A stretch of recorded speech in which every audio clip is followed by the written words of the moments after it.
Leo nataka tujifunze pamoja wanafamilia, kutoka kupigania taifa la Ukraine ili liwe huru kutoka katika mikono ya Urusi kwa mujibu wao, mpaka kuwa taifa ambalo hivi sasa ndilo taifa ambalo linaongoza kwa deni la taifa kuwa kubwa zaidi.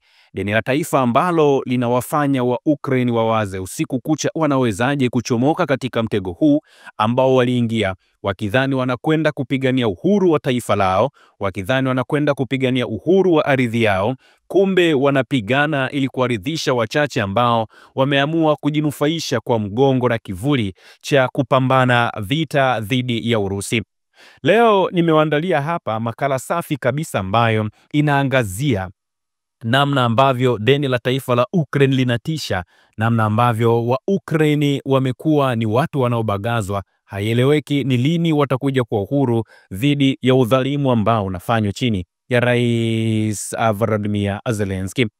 Sasa tulitazame wakati makombora ya Urusi yakivurumishwa kutoka mashariki, yakitoka magharibi, yakitoka kusini, yakitoka kaskazini, lakini makombora haya yakirindima ndani ya majengo ya kifahari ya wizara za Ukraine. Maafisa wa fedha wenyewe wa Ukraine wao wanapambana na namba.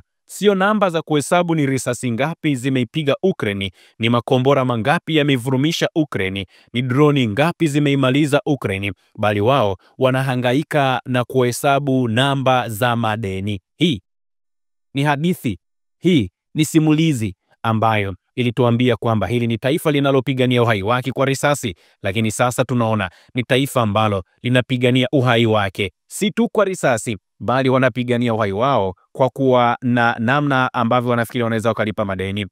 Taifa ambalo lilidanganywa kuingia vitani kwa ahadi ya kwamba taifa hilo litapewa dhahabu, litabaki kuwa na taifa ambalo ni bora zaidi, lakini kwa bahati mbaya hivi sasa limebaki kuwa taifa mzigo. Ni vita rasmi na madeni, kati ya milio ya mizinga na milio ya tahadhari. Ukraine sasa inajikuta ikipigana vita mbili kwa wakati mmoja: vita dhidi ya Urusi na vita dhidi ya deni lao la taifa ambalo linakuwa kwa kasi ya moto ambao umewaka porini, moto ambao umewaka nyikani. Wakati wapiganaji wanapambana katika vumbi kwenye maeneo mbalimbali nchini Ukraine, wachumi wa Kiev wanapigana kwenye jedwali la Excel. Excel ni maarufu sana kwa kutengeneza takwimu, kwa kutengeneza vitu mbalimbali ambavyo vinafanyika.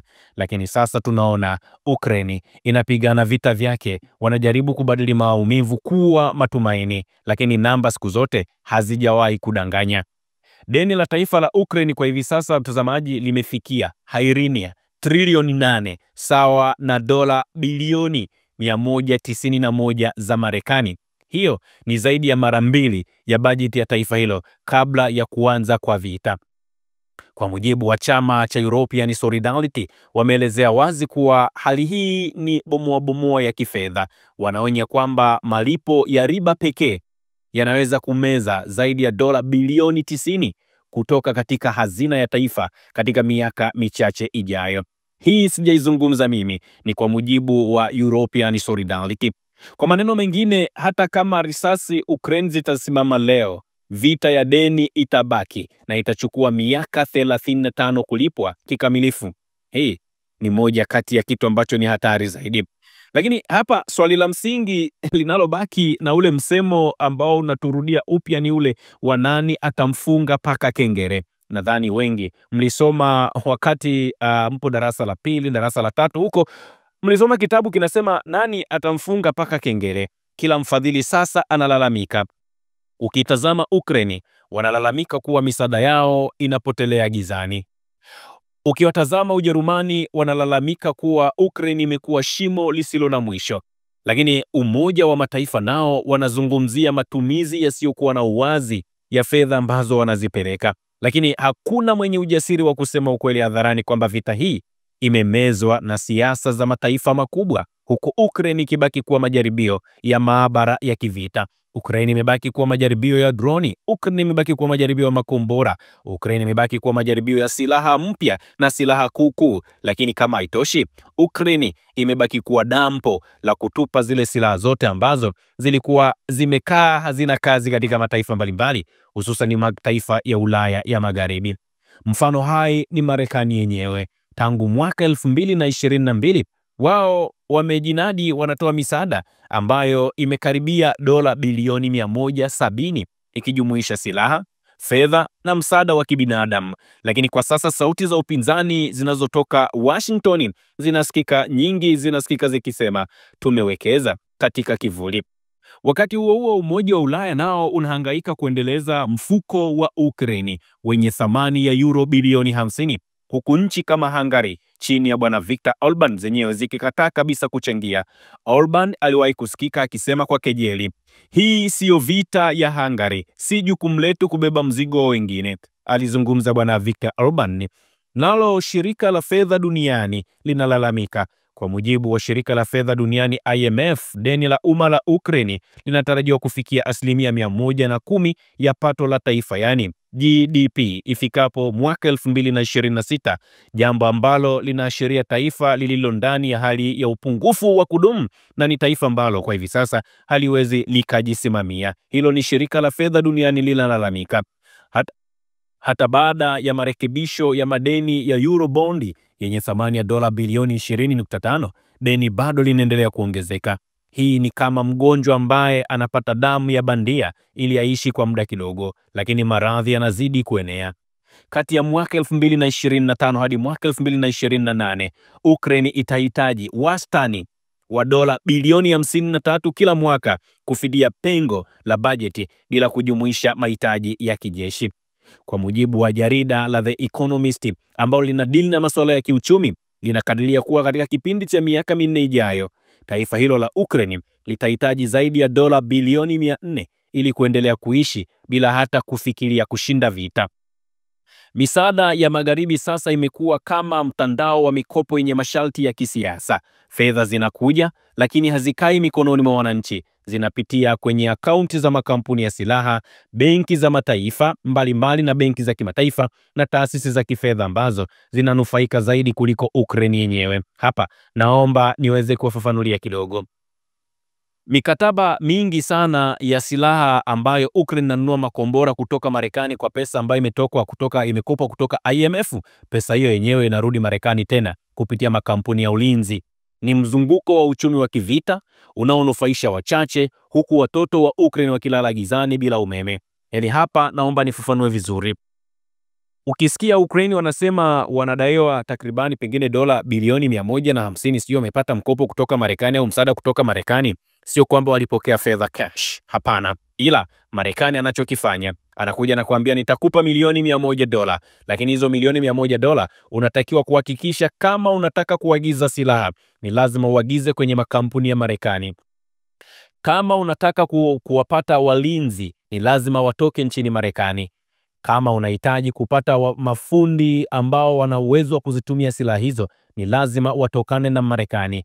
Kwa hiyo maana yake ni kwamba wao wanakupa mkopo ambao unazunguka ndani kwa ndani. Yaani kwa mfano mwepesi sana, chukulia wewe hapo. Wewe unakwenda kukopa kwa Mangi. Mangi anakuambia nitakukopesha shilingi 10,000, lakini hiyo 10,000 siwezi nikakupa cash. Hii 10,000 ninakukopesha, unatakiwa ununue sukari kutoka kwangu, ununue mchele kutoka kwangu, ununue unga kutoka kwangu, ununue dagaa kutoka kwangu. Yaani wewe unachukua mkopo na kumfaidisha Mangi mwenyewe. Hataki kusikia hata kidogo umeenda kununua kwa Mpemba. Hata kama Mangi anauza vitu kwa bei ya juu sana, utalazimika kununua kwake, sio kwenda kwa Mpemba. Moscow yenyewe imezidi kuitazama dunia inavyochoka na ilivyojaribu kuingilia eneo la kutokea. Kwa upande wa Moscow, mpango wa EU wa kutumia mali za Urusi ambazo zimetaifishwa kufadhili Ukraine unatajwa kwamba ni wizi wa wazi wazi. Wanasema wao ni wizi wa karne. Waziri wa mambo ya nje wa Urusi bwana Sergei Lavrov amewahi kusikika akisema, namnukuu, hawa wanafanya ujambazi wa kifedha kwa kisingizio cha demokrasia. Neno demokrasia. Unajua demokrasia ni nini? Demokrasia sio huo mfumo ambao mmefundishwa darasani kwamba ni mfumo sijui wa uongozi sijui wa watu kwa watu sijui wamefanya nini, la hasha. Bali demokrasia ni watu wachache wanatengeneza migogoro, halafu baada ya hapo wanakuja kuwanyonya watu wengine na wao watasema hiyo ndiyo demokrasia. Yaani leo wewe nenda kamtukane Juma, halafu Juma aende akashtaki, halafu wewe uje uambie nilimtukana kwa sababu ya demokrasia, nina uhuru wa kuzungumza jambo lolote.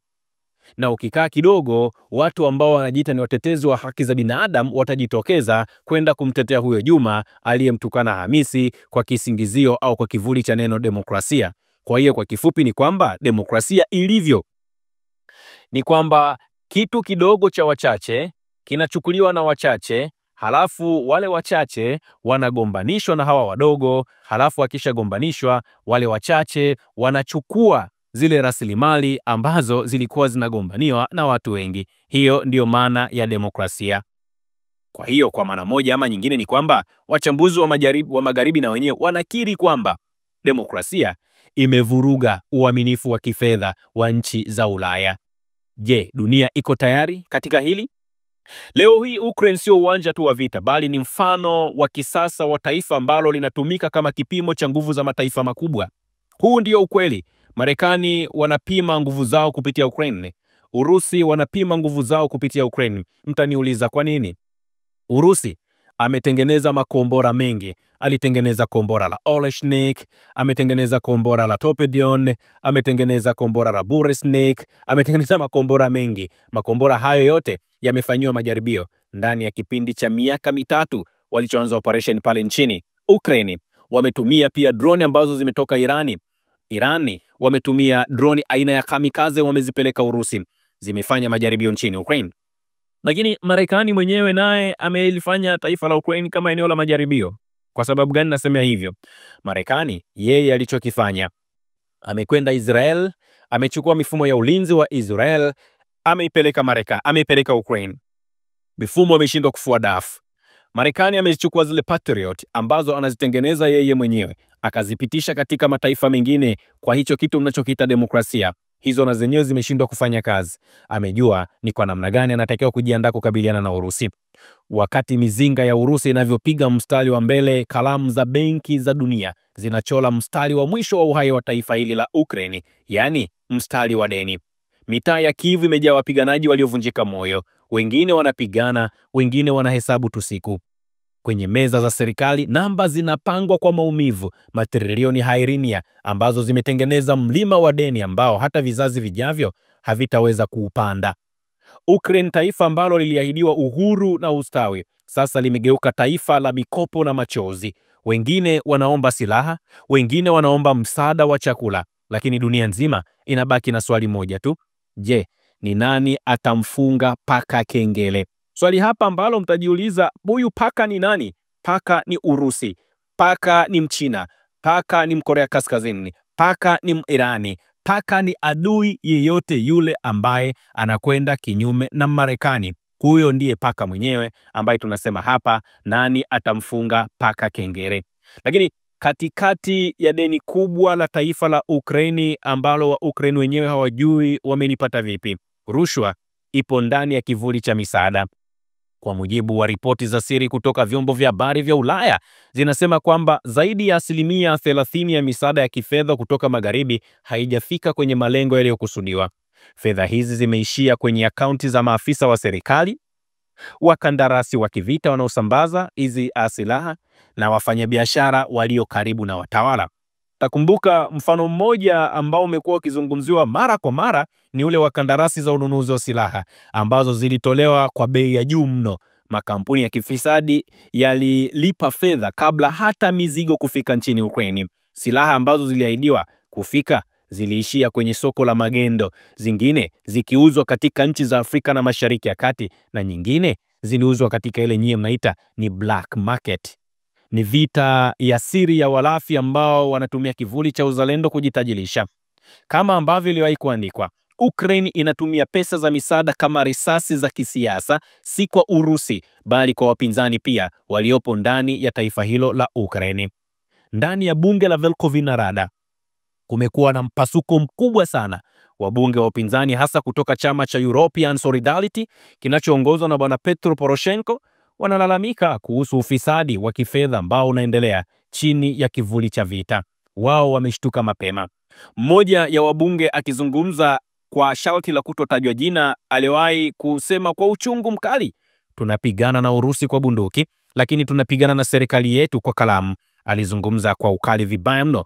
Wengine wanadai kuwa ofisi ya rais wa Ukraine Bwana Volodymyr Zelensky imegeuka kambi ya kiuchumi ya kifisadi, ambapo misaada mingi ya kimataifa inaingia kupitia njia za kificho, kisha inapotelea katika miradi isiyo na mwisho, miradi ya ujenzi, mipango ya mawasiliano na hata kampeni za kisiasa ambazo zinafanywa.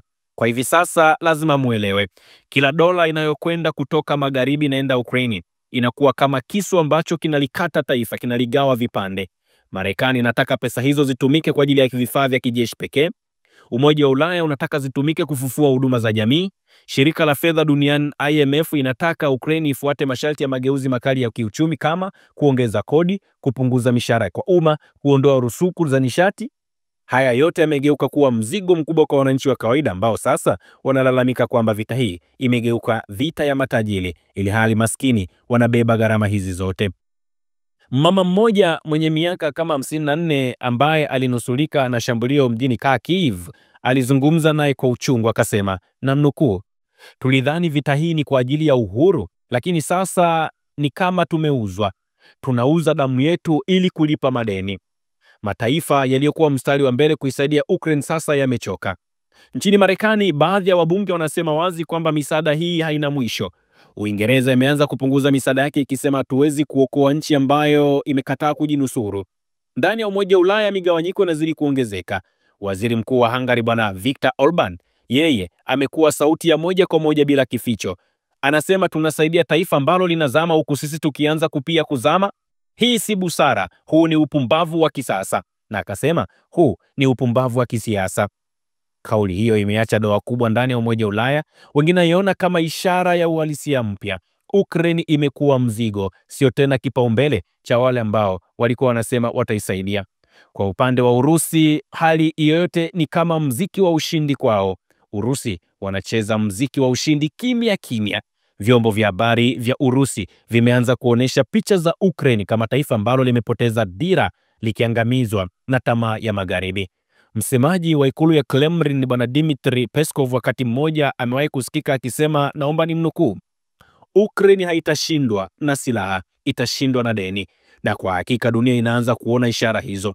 Ukraine inategemea mikopo kuendesha serikali yake ya kila mwezi, mishahara, pensheni, hadi huduma za afya. Ni taifa linaloishi kwenye hewa ya mikopo. Ukraine sasa hivi wanajiuliza swali moja tu, nani atamfunga paka kengele? Na sisi tunajiuliza, ni nani atamfunga paka kengele? Usisahau kusubscribe, like na kubonyeza alama ya kengele. Asante.